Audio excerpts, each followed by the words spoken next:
yourselves comfy. We're going to read a book. This is Charlotte's Web by E.B White. Okay, let's go. Chapter 1. Before breakfast. "Where's Papa going with that axe?" said Fern to her mother as they were setting out the table for breakfast. "Out to the hog house," replied Mrs. Arable. "Some pigs were born last night." "I don't see why they need an axe," continued Fern, who was only 8. "Well," her mother said, "one of the pigs is a runt. It's very small and weak, and it will never amount to anything, so your father decided to do away with it." "Do away with it?" shrieked Fern. "You mean kill it just because it's smaller than the others?" Mrs. Arable put the pitcher of cream on the table. "Don't yell, Fern," she said. "Your father is right. The pig will probably die anyway." Fern pushed a chair out of the way and ran out of the doors.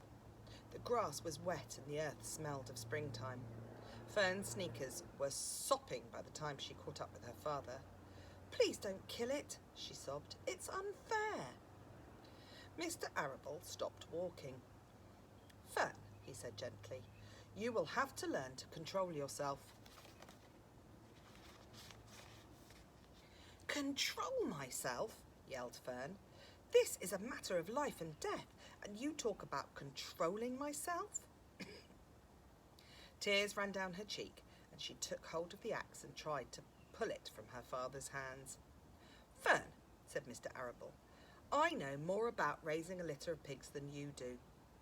A weakling makes trouble. Now run along." "But it's unfair," cried Fern. "The pig couldn't help being born small, could it?" "If I'd been very small at birth, would you have killed me?" Mr. Arable smiled. "Certainly not," he said, looking down at his daughter with love. "But this is different. A little girl is one thing, a little runty pig is another." "I see no difference," replied Fern, still hanging on to the axe. "This is the most terrible case of injustice I have ever heard of." A queer look came over John Arable's face. He seemed almost ready to cry himself. "All right," he said. "You go back to the house and I will bring the runt when I come in. I'll let you raise it on a bottle like a baby. Then you'll see what trouble a pig can be." Mr. Arable returned to the house. Half an hour later, he carried a carton under his arm. Fern went upstairs, changing her sneakers. The kitchen table was set for breakfast, and the room smelt of coffee, bacon, damp plaster, and wood smoke from the stove. "Put it on her chair," said Mrs. Arable. Mr. Arable set the carton down at Fern's place. Then he walked to the sink and washed his hands and dried them on the roller towel. Fern came slowly down the stairs. Her eyes were red from crying. As she approached her chair, the carton wobbled, and there was a scratching noise. Fern looked at her father, then she lifted the lid of the carton. There inside, looking up at her, was a newborn pig. It was a white one. The morning light shone through its ears, turning them pink. "He's yours," said Mr. Arable, "saved from an untimely death, and may the good Lord forgive me for this foolishness."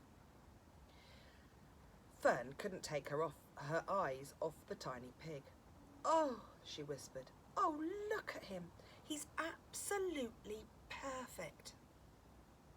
She closed the carton carefully. First she kissed her father, and then she kissed her mother, and then she opened the lid again, lifted the pig out, held it to her cheek. At this moment her brother Avery came into the room. Avery was 10. He was heavily armed, an air rifle in one hand and a wooden dagger in the other. "What's that?" he demanded. "What's Fern got?" "She's got a guest for breakfast," said Mrs. Arable. "Wash your hands and face, Avery." "Let's see it," said Avery, setting his gun down. "You call that miserable thing a pig? That's a fine specimen of a pig. It's no bigger than the white rat." "Wash up and eat your breakfast, Avery," said his mother. "The school bus will be along in half an hour." "Can I have a pig too, Pop?" asked Avery. "No, I only distribute pigs to the early risers," said Mr. Arable. "Fern was up at daylight trying to rid the world of injustice. As a result, she now has a pig. A small one, to be sure, but nevertheless a pig. It just shows what can happen if a person gets out of bed promptly. Let's eat." Fern couldn't eat until her pig had had a drink of milk.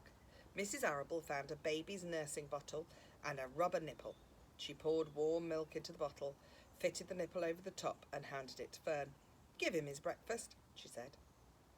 A minute later, Fern was seated on the floor in the corner of the kitchen with her infant between her knees, teaching it to suckle from a bottle.